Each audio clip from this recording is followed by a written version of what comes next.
Hi, welcome back. Today I want to talk about books. I know we talk about TV shows, we talk about movies, we talk about video games, but every now and then I like to talk about my favorite thing, which is books. The old truth is still relevant. The book is better. We've seen a lot of adaptations, some better than others recently, and well, really for the longest time now, of course, books have been adapted to movies and TV shows. But lately, we've talked a lot about how these adaptations fall short. How lately, especially in the last decade or so, more and more adaptations are being changed in order to push various ideological messages or ideals. So this trilogy that I just finished reading has not been adapted into anything. It is not a movie. It is not a video game. It's not a board game. It is not a TV show. And there's a part of me that would love to see it adapted into an amazing TV show or animated show or something. And there's another part of me that knows deep down fundamentally that this would be, to some degree, ruined or tarnished in the process. Without, even some of the best adaptations, like Game of Thrones was a really great adaptation for the first 5.5, 6 seasons. And then, of course, plummeted off a cliff of, first it stumbled down a fairly steep hill of mediocrity before tumbling off the cliff of absolute garbage into a dumpster fire where it promptly jumped over a shark and was destroyed. The series I'm talking about is Memory, Sorrow, and Thorn by Tad Williams. The books in this trilogy are The Dragonbone Chair, The Stone of Farewell, and To Green Angel Tower. And these were published in 1988, 1990, and 1993, respectively, although the third book was so long that it was actually published in 2 volumes originally, which is not the only thing about these books that reminds me of Game of Thrones, of A Song of Ice and Fire, and George R. R. Martin. Martin has said that these books were what inspired him to write his own fantasy epic. And you can really see it. In a lot of ways, after reading these, and I don't know how it's taken me so long to read these. I mean, I was 7 years old when the first one came out. And I guess they're a hard read, compared to when I was young, when I was in junior high, I was reading, Dragonlance, stuff like that. I'd read Tolkien. I read Tolkien for the first time in 4th grade. I'd read the Narnia books before that. I read a bunch of King Arthur stuff. And then, as I got older, there was various different fantasy series that I read and enjoyed. But I just never read these. I never even started them until this year.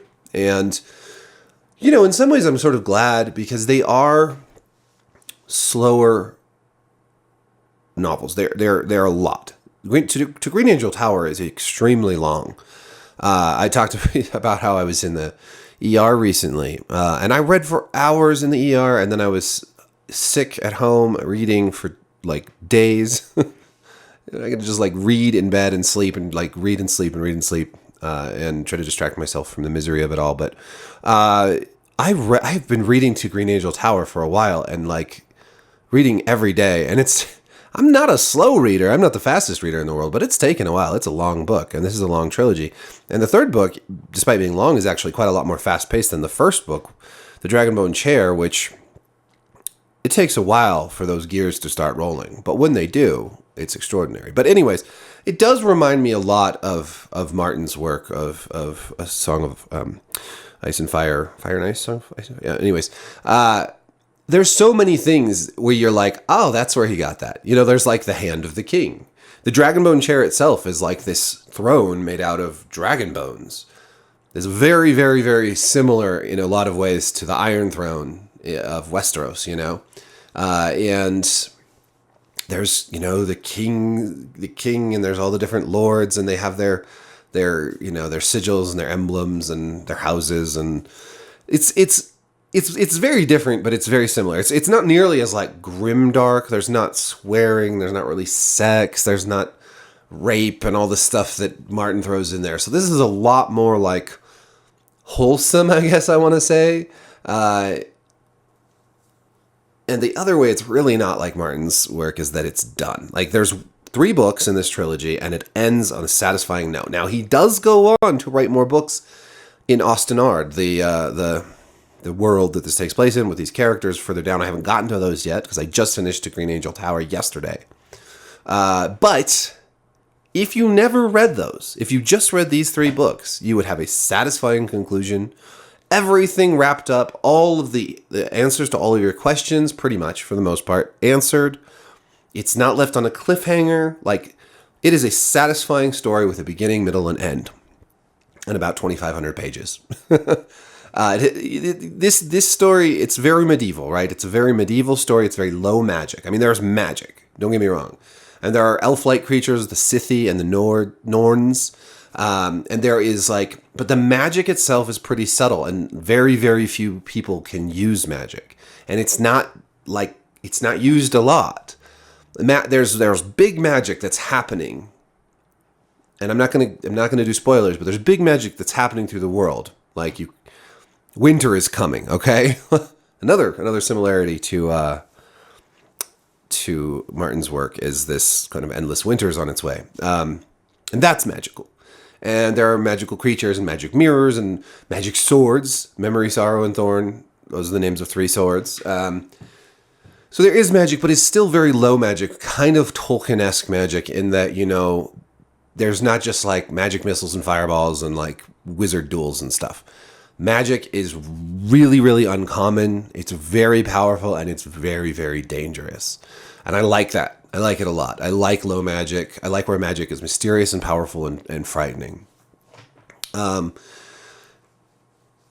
These books follow a character named Simon. He's the main character. He starts out as a scullion, a kitchen boy in the main castle, the Hayholt. And for 3 books, his character in particular is given a very, very deep character portrait. He goes through an incredibly intense character development from the start of the first book to the end of the 3rd. You really see his character grow and change.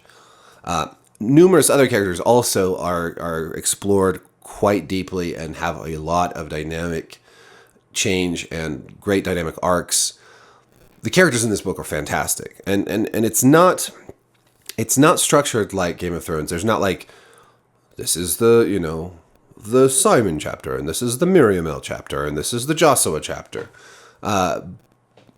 Mostly it's this. There's big chunks that have Simon and his point of view, and then there's all the other point of view characters are kind of mixed into their own chapters, and it changes as the books go. It's definitely a lot more freeform than this is the Ned chapter and this is the Arya chapter. It's much more freeform, and it's also much more of a slow build. So the first book is a lot of world building, a lot of kind of dipping your toes into the world and sort of feeling it out before action happens, before any action happens. And when it does, it's pretty crazy. And then you have 3 books that are essentially things are getting worse, and they're getting worse, and they're getting worse, and the tension is building, and the mystery is deepening, and the stakes are more and more dire, and it just builds and builds this very long, epic, intense orchestral suite. And it builds, and it builds, and it builds, and it builds, and it builds until the crescendo. And it's just gripping. It is so engaging. I have read very, very, very few fantasy books that I would say are this satisfying if you stick through it from beginning to end.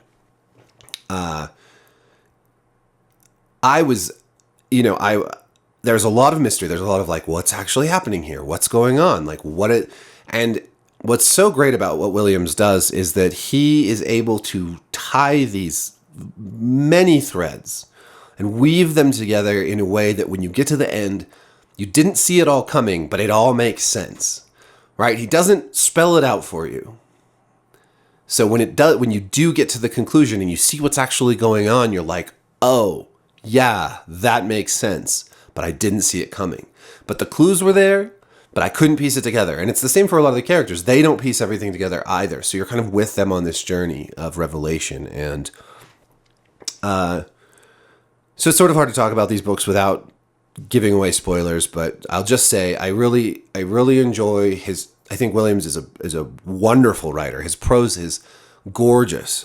His writing is thought provoking. It's descriptive. He paints a real picture. This world is very, very deep.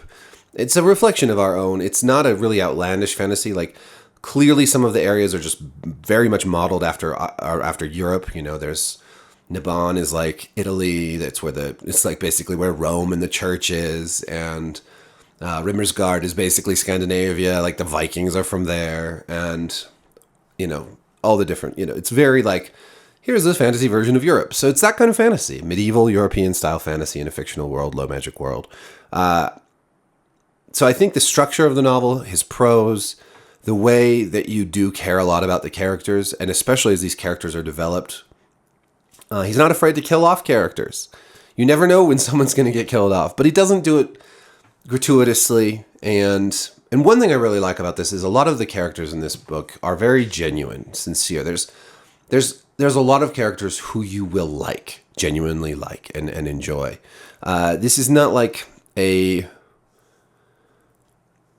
it's not in the style of the sort of the grimdark, which I love grimdark, and I love, Joe Abercrombie, and I love, Martin, and I love all these writers who are doing like shades of gray characters. These characters, there's a lot of characters it's more Tolkien-esque in that regard, in that you really do root for these characters. Like, they're not perfect. There's lots of flaws. They all have flaws. They're either too strong, too pig-headed, or too immature, or too dour, or whatever.